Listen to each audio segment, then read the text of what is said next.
नमः श्री वर्धमानाय निर्धूत कलिलात्मने सालोकानां त्रिलोकानां यद् विद्या दर्पणायते यद् विद्या दर्पणायते। पंच परमेष्टि भगवान की जय। 1000 श्री शांतिनाथ भगवान की परम पूज्य आचार्य श्री आदि सागर महाराज की जय। आचार्य श्री नावे कीर्ति महाराज की जय। आचार्य श्री विमल सागर महाराज की जय। आचार्य श्री तपस्वी सम्राट सन्मति सागर महाराज की जय। आचार्य गुरुवर सुंदर सागर महाराज की जय। ऐसा महेश्वर धर्म की जय। जिनवाणी माता की जय। जय बोलो 105 सुनहरी लिली माता की जय। आदि का संघ की जय। भव्य मनीषियों, हम सब आचार्य समंतवज्र स्वामी व्रत रत्नकरण शाखाचार्य का स्वाध्याय कर रहे हैं। पिछले श्लोक में भगवान के दोषों के बारे में वर्णन था। सही है क्या मेरा कथन? नहीं, भगवान के दोषों के बारे में वर्णन नहीं था। भगवान में 18 दोष नहीं है इसका वर्णन था, क्योंकि भगवान में तो कोई भी दोष नहीं है। ये जो 18 दोष बताए हैं, दुनिया में जितने भी दोष होते हैं वे इन 18 दोषों में गर्भित हो जाते हैं। संसार में एक भी दोष ऐसा नहीं है जो इन 18 में गर्भित नहीं होता। इसलिए जो लोग ऐसा कहते हैं कि भगवान की दोष ज्यादा होते हैं, तो उसका उत्तर यह है, इन सब में 18 दोषों में ही दुनिया के सारे दोष समा जाते हैं। ठीक है, तो अब अपना क्या कथन चला? भगवान 18 दोषों से रहित होते हैं। 2 प्रकार के वाक्य जिनागम में होते हैं। कितने प्रकार के? 2 प्रकार। 2 प्रकार के वाक्य, इसको आप लिख भी सकते हैं। 2 प्रकार के वाक्य जिनागम में होते हैं। पहला है विधि वाक्य और दूसरा है निषेध वाक्य। वाक्य पहला कौन सा है? विधि वाक्य और दूसरा है निषेध वाक्य। वाक्य पढ़ते ना सब हिंदी में, सेंटेंस। हाँ, सेंटेंस इंग्लिश में। हाँ, ठीक है। विधि वाक्य और निषेध वाक्य। विधि वाक्य मतलब क्या है? जो कि वस्तु की अस्तित्व की सूचना देता है, वो क्या है? विधि वाक्य। वस्तु की अस्तित्व की सूचना देता है, उसके गुणों को बताता है। क्या बताता है विधि वाक्य? मतलब गुणों को बताता है वस्तु। पॉजिटिव थिंकिंग, जिसको अपन इंग्लिश में क्या कहेंगे? पॉजिटिव थिंकिंग, उसको कहेंगे विधि वाक्य। जो वस्तु के अस्तित्व और गुणों के बारे में कथन करता है, उसको क्या कहेंगे? विधि वाक्य। और जो वस्तु में क्या नहीं है, उसको क्या वस्तु नहीं है, इसको बताता है, उसको क्या कहते हैं? निषेध वाक्य। समझ में आएगा? तो यहाँ पर भगवान में 18 दोष नहीं है। ये कौन सा वाक्य हुआ? निषेध वाक्य। इसका मतलब ये हुआ, उन्होंने निषेध कर दिया कि भगवान में दोष नहीं है। तो अब शिष्य कह रहा है कि आपने बताया भगवान में दोष नहीं है, समझ में आ गया, लेकिन भगवान में क्या है अगर दोष नहीं है तो? है ना? यदि दूध में पानी नहीं है, तो दूध में क्या है? दूध नहीं। एक बात है, सुनो, दूध में पानी नहीं है तो दूध में क्या क्या हो सकता है? दूध में दही बन सकता है, दूध में मलाई है, दूध में मक्खन बन सकता है, दूध में घी हो सकता है, दूध में माधुर्यता हो सकती है। ये सब किसमें हो सकते हैं? जो प्योर दूध है, जिसमें पानी बिल्कुल भी नहीं है, उस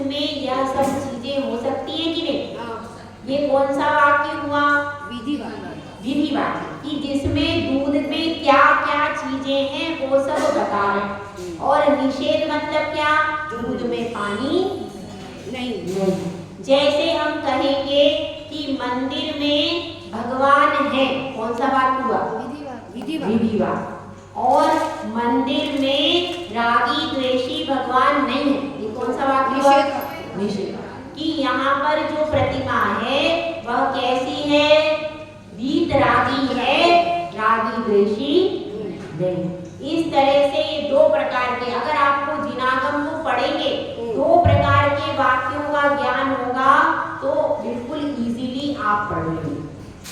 तो यहाँ पर जो कथन हुआ था निषेध वाक्य का, अब निषेध वाक्य कह दिया तो शिष्य पूछ रहा है, भाई आपने ये तो बता दिया निषेध कि इस रास्ते पर नहीं जाना, पर कौन से रास्ते पर जाओ ये भी तो बताइए। मना तो कर दिया, हाँ देखो लड्डू नहीं खाना, ठीक है। अब बच्चा भूखा है, आपने मना कर दिया, क्या कह दिया? लड्डू नहीं खाना। अब बच्चा तो भूखा बैठा है, उसको तो कुछ ना कुछ चाहिए। तो अब वह कह रहा है कि मुझे दूसरी चीज तो दो खाने को। तो इसलिए अब यहाँ पर शिष्य ने पूछा है, ठीक है आपने बता दिया, मेरी समझ में आ गया 18 दोष में, लेकिन कौन और उनमें क्या क्या चीजें हैं यह भी तो बताइए। तो अब आचार्य परमेष्ठी उस विधि वाक्य का निरूपण कर रहे हैं कि परमात्मा क्या है, उनमें कौन कौन से गुण हैं जिनके कारण हम उनकी पूजा उपासना करते हैं। पूजा तो आप लोग कर रहे हो, लेकिन उनकी विशेषता को यदि नहीं जानते हैं तो कोई प्रश्न कर दे तो आप उत्तर नहीं दे सकते। अगर यह श्लोक आपको याद हो, तो आप किसी भी अन्य मति का निराकरण कर सकते हो। और सब जगह जिन धर्म के देवादिदेव का सही स्वरूप प्रतिपादन हो जाएगा केवल ये एक श्लोक से। इतना सुंदर यह श्लोक है, ठीक है। तो अपन सबसे पहले इस श्लोक को पढ़ते हैं। श्लोक नंबर कौन सा है? 7 नंबर। परमेष्टि परम ज्योति विरागो विमल प्रति सर्वज्ञो नादि मध्यांतः सार्वशास्त्रोपलाल्यते। इसमें कहा गया है, सबसे पहले कहा गया है वे कौन है? परमेष्टि। साधारण व्यक्ति नहीं है, साधारण व्यक्ति नहीं है। वे कौन है? परम इष्ट है। परमेष्टि का संधि विच्छेद करेंगे तो क्या बनेगा? हिंदी वाला भी कोई है यहाँ पे? हिंदी वाले? हाँ, कौन सी संधि है इसमें? परम प्लस परमेष्टि स्वर संधि है। परम धन इष्ट, परम धन इष्ट हो गया तो क्या हुआ? परमेष्टि बन गया। अब बताइए, इष्ट आपको बहुत सारी चीजें, यहाँ पर परम क्यों लगाया? इष्ट परम क्यों लगाते? वो सबसे ऊपर है, सबसे ऊपर है, सर्वोच्च है। सर्वोच्च स्थान बताने के लिए परम लगाया है। इष्ट मतलब प्रिय। इष्ट शब्द का यूज अपन सब करते हैं, इष्ट मतलब प्रिय। तो किसी को घर प्रिय है, किसी को दुकान प्रिय है, किसी को पत्नी प्रिय है, किसी को बच्चे, किसी को पोता, सबका अलग अलग है इष्ट भी। घर में 2 बच्चे हैं तो भी माता को बेटा प्रिय है और पिता को पुत्री प्रिय है। ऐसा होता है कि नहीं? होता है। बच्चे ज्यादा भी हो तो भी सब, हर बच्चे का प्रेम माँ पे नहीं होता और पिता का प्रेम हर बच्चे पर नहीं होता। होता है क्या? घर में 4 दिरानी जिठानी है, सास का प्रेम सब पे समान नहीं होगा, है क्या? नहीं होगा। किसी एक को वो ज्यादा चाहती हो, भले ही उसमें गुण नहीं है, लेकिन भाई सास की प्रिय, तो प्रिय को क्या कहें। जो जिसका प्रिय एक बार हो जाए तो फिर हो जाए, तो वो चेंज भी नहीं होता है, होता है? नहीं होता। भले ही वो कितनी ही गलती कर दे, लेकिन प्रिय है तो गलती नजर नहीं आती। तो ऐसे लौकिक जगत में बहुत सारी प्रिय चीजें होती हैं, लेकिन यहाँ पर परम शब्द लगाया। परम शब्द का एक अर्थ होता है मोक्ष। ध्यान रखना, परम शब्द यानी सबसे उत्कृष्ट वस्तु क्या है भाई? मोक्ष। परम का अर्थ है मोक्ष, और यहाँ पर इष्ट यानी जो मोक्ष की साधना के लिए इष्ट है वह कौन हुआ? परमेश्वर। यहाँ जितने भी हमको इष्ट है लौकिक जगत में, वो मोक्ष के लिए इष्ट नहीं है, संसार के कामों के लिए प्रिय है वो हमको, लेकिन भगवान काय के लिए इष्ट है? मोक्ष के लिए इष्ट है। इसलिए यहाँ पर उनके लिए परम शब्द लगाया। समझ में आ गया? तो वो हमारे लिए और उनसे बढ़कर के मोक्ष के लिए कोई इष्ट हो, वे उत्कृष्ट भी हैं, और उनके अलावा और कोई भी इष्ट नहीं। क्यों अनंत परमेष्टि ही क्यों मोक्ष के लिए इष्ट है हमारे लिए? ये बताइए, हमारे लिए मोक्ष के लिए अनंत परमेष्टि ही क्यों इष्ट है? हाँ? नहीं, ये आंसर मोक्ष का मार्ग बताया। हाँ, ये आंसर आया, क्योंकि वे अनंत भगवान ने ही अपनी दिव्य देशना में मोक्ष का पूरा मार्ग बताया है। किसने बताया? अनंत परमेष्टि ने ही बताया है। और उनकी वाणी कैसी थी? केवल ज्ञानी थे, तो उनकी वाणी में कोई संशय का, और जितने प्रश्न पूछते थे उतने उत्तर मिल जाते थे। उसी से आज जिनवाणी लिखी गई, जिससे श्रावक तो चल ही रहे, साधु भी आज जिनवाणी से ही अपने रास्ते पर चल रहे। अगर आज जिनवाणी नहीं होती तो क्या अपन मोक्ष मार्ग पर प्रवृत्ति कर पाते? नहीं कर पाते। इसलिए जिनवाणी हमारे लिए मुख्य आधार है, इसीलिए हमको अनंत परमेष्टि सबसे इष्ट है। नमोकार मंत्र में इसीलिए उनको सबसे ऊपर रखा है। परमेष्टि कितने होते हैं? 5 परमेष्टि होते हैं, अरहंत, सिद्ध, आचार्य, उपाध्याय और सर्वसाधु। लेकिन उस 5 परमेष्टि में सबसे ऊपर स्थान किसका है? अरहंत परमेष्टि, जो कि वीतरागी, सर्वज्ञ और हितोपदेशी होते। तो समझ में आया? यहाँ पर परमेष्टि शब्द उनके आगे क्यों का? तो पहला विशेषण उनका क्या हो गया? वीतरागी, परमेष्टि। यहाँ पर अपन श्लोक के अनुसार चल रहे हैं। किसी को भी आपको समझाना हो तो परमेष्टि कह दो, उसका अर्थ बता दो, अपने धर्म का प्रतिपादन हो जाएगा। दूसरा विशेषण है परम ज्योति। परम का अर्थ होता है उत्कृष्ट। परम ज्योति यानी उत्कृष्ट ज्योति के धारक। ज्योति का अर्थ होता है प्रकाश। प्रकाश सबके पास है कि नहीं? यहाँ भी प्रकाश जल रहा, लेकिन ये अधीन है। किसके अधीन है? जब तक बिजली रहेगी, पावर रहेगी, तब तक लाइट जलेगी, और जब पावर खत्म हो जाएगी तो बंद हो जाएगी, लाइट चली जाएगी। ऐसा हो जाता है। और सूरज का प्रकाश भी हमेशा नहीं रहता, रात्रि होती है तो वह चला जाता है, दूसरी जगह चला जाता है। सूरज का प्रकाश तो रहता है, लेकिन किसी और जगह पर वह चला जाता है। इसी प्रकार से परमेष्टि, परम ज्योति, विरागो। विरागो का अर्थ क्या है? राग से रहित। इसमें द्वेष भी आ जाता है। उसमें बताया था ना 18 दोषों में राग द्वेष से रहित। तो कैसे है? राग से रहित है, विरागी। विरागो विमला, मल से रहित। मल का अर्थ क्या है? यहाँ पर मल का अर्थ लेना कर्म कलंक से रहित, घाटिया कर्म रूपी कलंक से रहित है।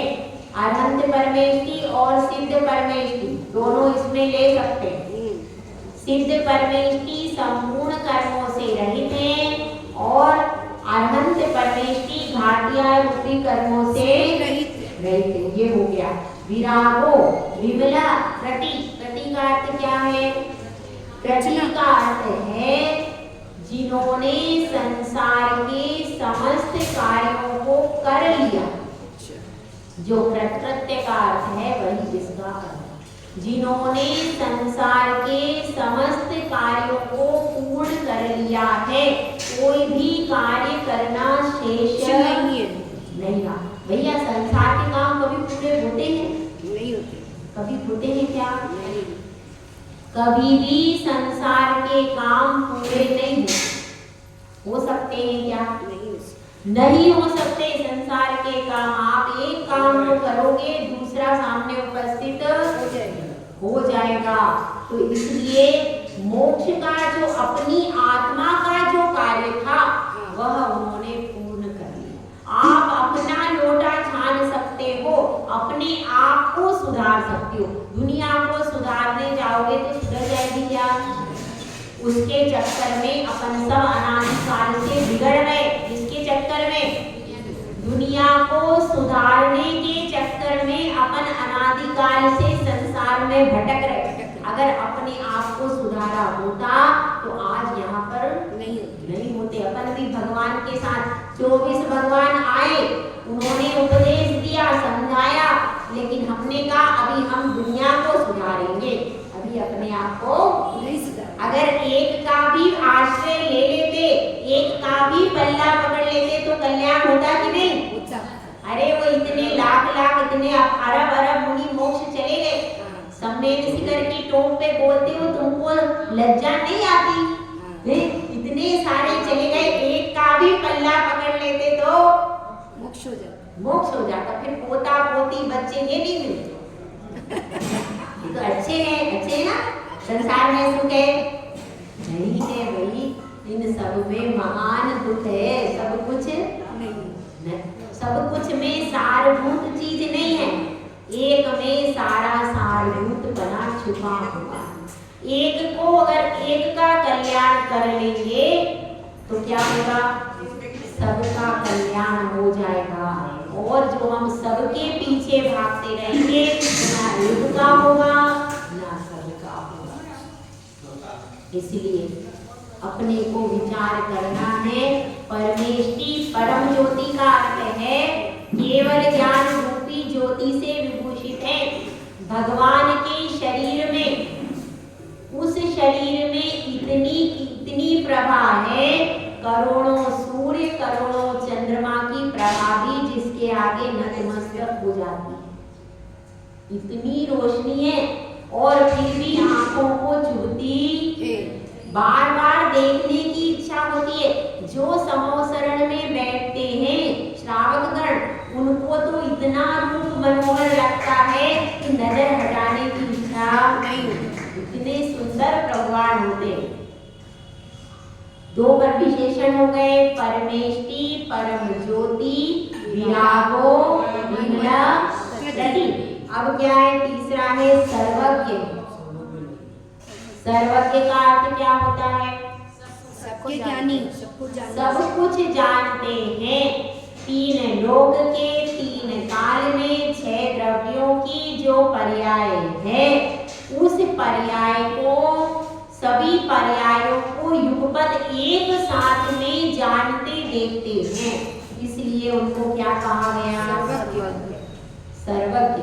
यह सर्वाणि चराचराणि विधिवत द्रव्याणि तेषां गुणान् पर्यायानपि भूत भावि भवता सर्वज्ञ इत्युच्यते। यह सर्वज्ञ की परिभाषा।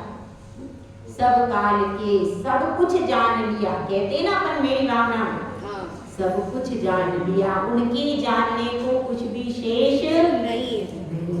इसलिए वो कहलाते हैं सर्वज्ञ। और नादि मध्यांता, इसका अर्थ क्या है? अनादि शब्द है ये, हाँ ये अनादि, अनादिकाल से है और मध्य से भी सहित नहीं है और अंत से भी सहित नहीं है। मतलब क्या हुआ? यह आत्मा जो है कब से है भाई? अनादिकाल से आत्मा है, जीव तत्व अनादिकाल से है, इसका कोई मध्य नहीं है। ऐसा नहीं है कि आपकी आत्मा का अभी उत्पत्ति हुई है। हुई है क्या उत्पत्ति? नहीं नहीं हुई। अनादिकाल से हमारी आत्मा चली आ रही है। उत्पत्ति किसकी होती है? जीव की, नहीं होती जीव की उत्पत्ति, शरीर की, शरीर पर्यायों की उत्पत्ति होती है। जीव द्रव्य की उत्पत्ति नहीं होती। वह तो अनादिकाल से ज्ञान दर्शन स्वभावी है और ज्ञान दर्शन स्वभावी रहेगा। उत्पत्ति किसकी हुई? शरीर की, पर्यायों की। पर्याय लिखिए, पर्यायों की उत्पत्ति होती। पर्याय मतलब क्या? पर्याय मतलब जो आपकी जीव की पर्याय कौन कौन सी हैं?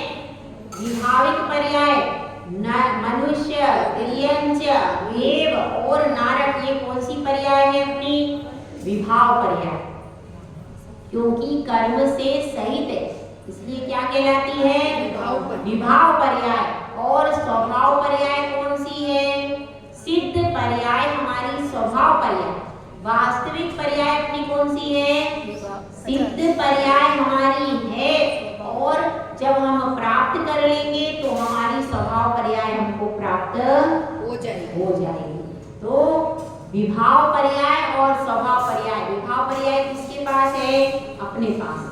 और अगर हम पुरुषार्थ करें तो स्वभाव पर्याय को प्राप्त कर लेते हैं। और जब स्वभाव पर्याय प्राप्त हो जाती है तो वैभाविक की जरूरत नहीं रहती। क्योंकि जब अपनी निधि मिल जाती है तब बाहर के पत्थरों का क्या करेंगे? अपने पास कोहिनूर हीरा है, जब वह कोहिनूर प्राप्त हो जाएगा तो आप पत्थर को रखोगे क्या? नहीं रखेंगे। तो यह आत्मा में स्वाभाविक रूप से अनंत गुणों की निधि है।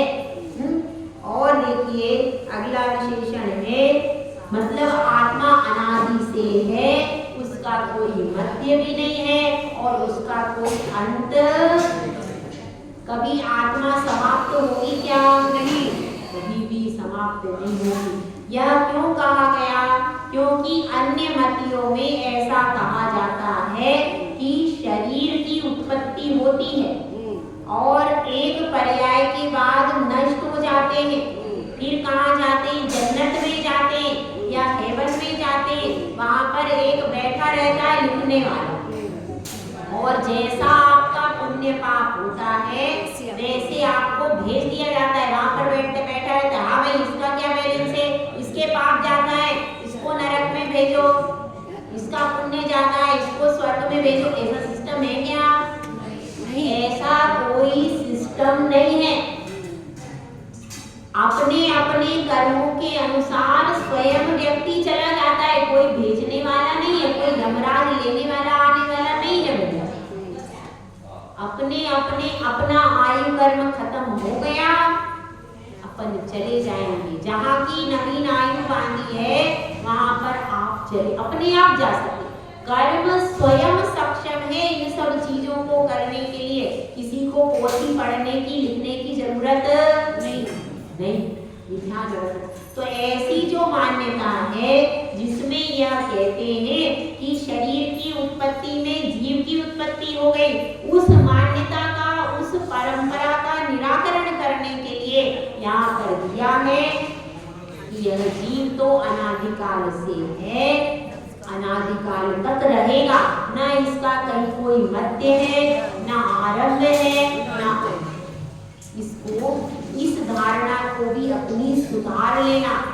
उत्पत्ति पर्यायों की होती है, नर नारक आदि पर्यायों की होती है, जीव की उत्पत्ति कभी भी। और सारवा, सारवा का अर्थ क्या है? सारवा का अर्थ यह है कि वह सबके भगवान। सार्वम शास्तोपलाल्यते, शास्तोपलाल्यते मतलब शास्ता, शास्ता का अर्थ होता है हितोपदेशी होना, हितोपदेशी है भगवान। शास्ता मतलब क्या है? आत्मा के हित का उपदेश देने वाले, आत्मा का हित कैसे करना चाहिए, कैसे नहीं करना चाहिए, इस हित का पूरा उपदेश देने वाले कौन है? अरिहंत। तो सारवा का मतलब? अरहंत भगवान। क्या बोला? सारवा का मतलब? सारवा का मतलब सबके लिए कल्याणकारी। सबकी लिखा, सबके लिए।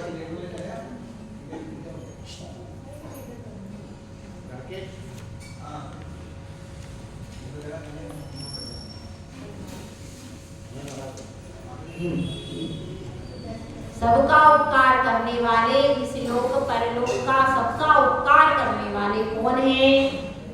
तीर्थंकर, अरिहंत। अरहंत भगवान जो है, तीर्थंकर की बात चल रही है यहाँ पर। तो तीर्थंकर भगवान सबका हित करते हैं, सबका उपकार करते हैं। ऐसा नहीं है कि एक का करते हैं एक का नहीं करते। उनकी जो देवाणी कीर्ति है वो किसी एक के लिए कि सबके लिए? सबके लिए। सबके लिए। समो शरण में जितने भी जीव बैठे हैं उन सबको समझ में आ जाता है कि अपना कल्याण किस तरह करना है। तो इस तरह से यह क्या बात हुई? इसमें बतलाया है कि यह आपको एक दोहा याद करना है, एक श्लोक याद कर लो। इसके द्वारा अपन बता सकते हैं कि हमारे देवाधिदेव पूज्य क्यों। अगर कोई प्रश्न करे अपने से तो धर्म का प्रतिपादन करना है तो पूज्यता सिद्ध करनी है। केवल इस श्लोक के माध्यम से आप अपने प्रभु को सर्वश्रेष्ठ सिद्ध कर सकते हो कि नहीं? सर्वश्रेष्ठ सिद्ध कर सकते हो।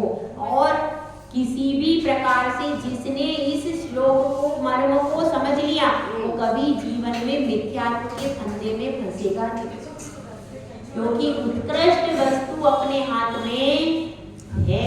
उत्कृष्ट वस्तु का जब अपने को एहसास हो जाता है, जैसे कि मीठा पानी मिल जाने पर खारे पानी की तरफ नहीं देखते, कोई जाता नहीं है, उसी प्रकार से परिणति होती है।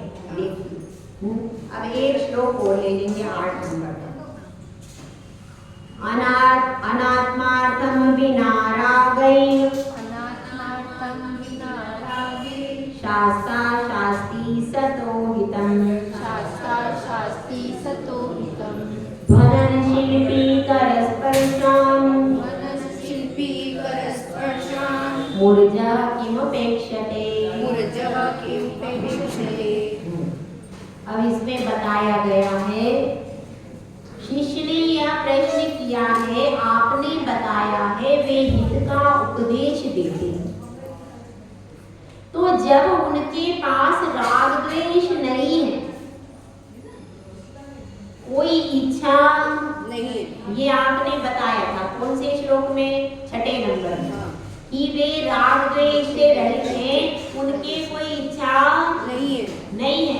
जब उनकी इच्छा ही नहीं है तो वह उपदेश क्यों देते हैं, किस कारण से देते हैं?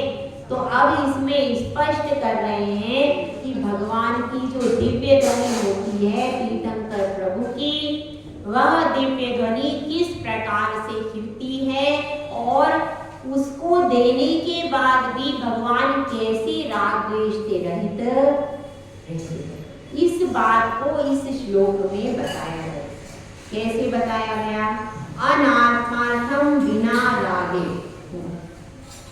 अनात्मार्थम का अर्थ है उनका स्वयं का कुछ भी प्रयोजन नहीं है। उपदेश देते हैं तो उपदेश देने के बाद अन्य परमेष्ठियों का तो प्रयोजन हो जाता है, सिद्ध और अरहंत को छोड़ के। आचार्य परमेष्ठी उपदेश देते हैं तो उनकी भावना होती है कि यह जीव अपना कल्याण करे और इसको याद हो जाए। हम भी यहाँ पर आप लोगों को बता रहे तो हमारी भावना क्या है? आप लोग मोक्ष मार्ग पर आगे बढ़ो, सम्यक दर्शन को धारण करो, अपने जीवन का हित करो, ऐसी भावना रहती है। लेकिन उनका ऐसा कुछ राग नहीं है, बिल्कुल भी नहीं। तो अनात्मा स्वयं का कोई प्रयोजन नहीं है और राग भी नहीं, बिना राग के बिना। शास्त्रा शास्त्री सतोहितम, केवल वे उपदेश देते हैं किसके लिए? जो उपदेश सुनने वाला है उनके हित के लिए देते हैं, केवल आत्मा का हित हो ऐसी भावना से देते हैं। उनमें स्वयं का कुछ भी प्रयोजन नहीं है कि ये हमको क्या करा देंगे, ये हमारे लिए कुछ कर देंगे, हमारे लिए कोई सामग्री दे देंगे, हमारे शिष्य बन जाएंगे। कोई शिष्य बन जाएगा, मेरे लिए कोई सामग्री दे देगा, ऐसी भावना उनके नहीं होती है। नहीं होती है। सिर्फ कैसे कीर्ति है वह ध्वनि, इसके लिए आता है प्रवचन सार में गाथा आती है। क्यों कीर्ति है? तो स्वाभाविक रूप से कीर्ति है, उसमें कोई प्रयोजन नहीं है, लेकिन स्वाभाविक रूप से मनन यानी आवाज करता है, ध्वनि करता है। शिल्पी यानी कौन? मृदंग बजाने वाला संगीतकार। संगीतकार जो है उसको शिल्पी का, तो संगीतकार जो है वो ध्वनन यानी बजाता है। मुर्जा यानी क्या? मृदंग। अच्छा। मूरज का अर्थ क्या है? कर स्पर्शान, हाथों से स्पर्श करके। मुर्जा यानी क्या? मृदंग को बजाता है। कौन बजाता है? जो संगीतकार है वो हाथों से स्पर्श करके मृदंग को बजाता है।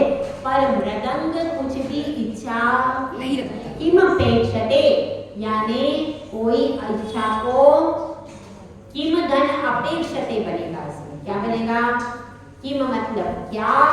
अपेक्षते, अपेक्षते यानी इच्छा नहीं करता, अपेक्षा नहीं रखता।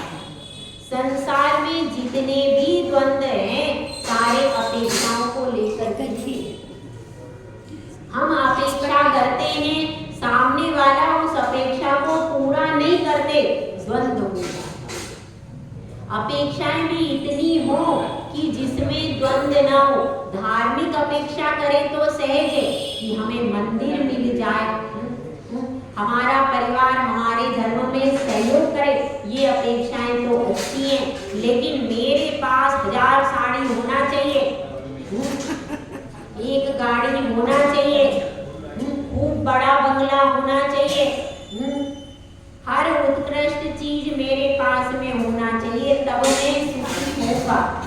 ऐसी जो मान्यता है यह अपेक्षा अच्छी नहीं है। क्योंकि देखिए संसार में बहुत बड़े बड़े चक्रवर्ती हुए, उनकी भी अपेक्षा धन के प्रति पूरी नहीं हो पाई, तो हम और आप तो क्या, वे भी जब तक परिग्रह में रहे संतुष्ट नहीं हो पाए होंगे, तो अपन संतुष्ट हो सकते हैं क्या? यह धन तो ऐसा है, लक्ष्मी तो ऐसी है, कितना ही इसका आसरा लो उतना ही इच्छाएं बढ़ती ही जाती है, कभी खत्म नहीं होती। पहले एक व्यक्ति कमाता था, 10 जने भोजन कर लेते थे, एक कमरे में 10-10, 20-20 लोग रह लेते थे। क्या था? अपेक्षाएं कम थी, केवल धार्मिक अपेक्षा थी कि हमारे पास मंदिर होना चाहिए, भगवान का अभिषेक होना चाहिए, पूजा होना चाहिए। उस धार्मिक अपेक्षा के कारण धार्मिक अपेक्षा बहुत बड़ी थी और लौकिक अपेक्षा बहुत छोटी थी। अब क्या हो गया? अब पत्नी भी कमा रही है, बेटा भी कमा रहा है, बहू भी अलग कमा रही है और माता पिता दोनों कमा रहे, बच्चे भी कमा रहे, तो भी पूर्ति नहीं हो रही, क्योंकि सबने अपनी अपनी इच्छाएं भी बढ़ा ली। पहले 4-5 जोड़ी कपड़े होते थे, पूरा स्कूल कॉलेज सब पढ़ लेते थे। अब पूरे छोटे छोटे बच्चों के कपड़े पूरी पूरी अलमारियां भर रही हैं, लेकिन बच्चों को लगता है और कपड़े और 1000 ख्वाहिशें ऐसी कि हर ख्वाहिश पे दम निकले, बहुत निकले मेरे अरमान, लेकिन फिर भी कम अरमान कभी खत्म नहीं होते, अरमान आते ही रहते। इसलिए अपेक्षाओं को कम करना पड़ेगा, लौकिक अपेक्षाएं कम करनी पड़ेंगी। क्योंकि देखिए, कितने ही हम बड़े बड़े महल बना लें, कितने ही कपड़े इकट्ठे कर लें, कितना ही धन सामग्री इकट्ठी कर लें, उसको छोड़कर एक दिन जाना ही पड़ेगा। लेकिन जो हमने धर्म कमाया है वह आप गठरी बांध के अपने साथ में नहीं ले जा सकते हो। और धर्म ले जा सकते, धर्म की पुण्य और नैतिकता पाप नहीं ले जा सकते। आपके साथ में पुण्य पाप की गठरी बन जाएगी और वो आपकी आत्मा के कर्म के साथ में ही वो चली जाएगी। और यह दूसरे लौकिक वस्तु तो तुम्हारी है ही नहीं, इसलिए तुम चाहे 50 लाख का मकान रखो, चाहे 10 करोड़ का रखो, छोड़ना तो किराए का है, वो भी पड़ेगा, छोड़ना ही है। इसलिए लौकिक अपेक्षाओं में ज्यादा मत लगो, धार्मिक अपेक्षाओं को यदि आप बढ़ा लोगे तो यह मनुष्य पर्याय को पाना सार्थक हो जाएगा। नहीं तो बहुत सारे बड़े बड़े धनपति हुए, हुकुमचंद सेठ भी यहाँ के बहुत बड़े धनपति हुए, ऐसे बड़े बड़े चक्रवर्ती हुए, लेकिन वो कुछ भी ले जा नहीं पाए और संपत्ति ने दुख ही अंत में उत्पन्न किया है। इसलिए धर्म की संपत्ति को कमाइए जो हमारे पापों को नष्ट करके हमेशा शाश्वत सुख को प्राप्त कराती है। जय गुरु राजा सुंदर साहब।